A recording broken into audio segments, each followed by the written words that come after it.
Hi friends, today recipe puliyogare. ಮಾಡುವ ವಿಧಾನ ನೋಡಿ. ಪುಳಿಯೋಗರೆ ಪೌಡ್ರು, ಹುಣಸೆ ರಸ ಮತ್ತು ಅದಕ್ಕೆ ಬೇಕಾಗಿರೋ ಐಟಮ್ಸ್ ಇಲ್ಲಿದೆ ನೋಡಿ.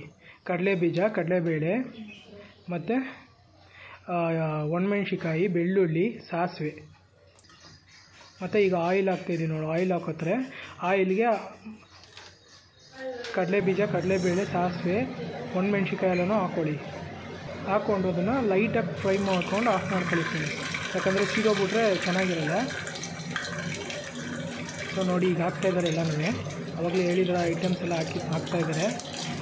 ಒನ್ ಬೈ ಒನ್ ಹಾಕ್ಕೊಂಡು ಸ್ವಲ್ಪ ಲೈಟ್ ಫ್ರೈ ಮಾಡ್ಕೊಳ್ಳಿ. ಅಂದರೆ ನೀವು ಉರಿನೂ ಜಾಸ್ತಿ ಎತ್ಕೊಬಾರ್ದು, ಸೀದೋಗ್ಬಿಟ್ರೆ ಒಂಚೂರು ಚೆನ್ನಾಗಾಗಲ್ಲ. ಅದಕ್ಕೆ ಲೈಟ್ ಬ್ರೌನ್ ಕಲರ್, ಅಂದರೆ ಉರಿ ಸ್ವಲ್ಪನೇ ಇಟ್ಕೊಂಡು ಹುರ್ಕೊಳ್ಳಿ. ಆಮೇಲೆ ಆಫ್ ಮಾಡಿಕೊಂಡು ಪೌಡ್ರ್ ಹಾಕಬೇಕು.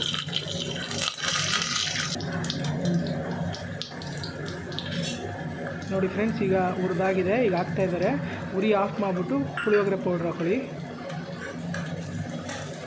ಅದನ್ನು ಸ್ವಲ್ಪ ಬಾಡಿಸ್ಕೊಳ್ಳಿ. ಈಗ ಸಾಲ್ಟ್ ಹಾಕಿ ಸ್ವಲ್ಪ ರುಚಿಗೆ ತಕ್ಕಷ್ಟು.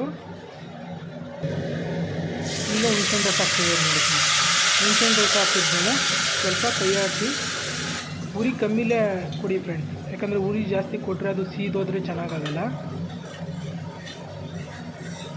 ನೋಡಿ ಫ್ರೆಂಡ್ಸ್, ಫೈನಲಿ ಇಟ್ಸ್ ಡನ್.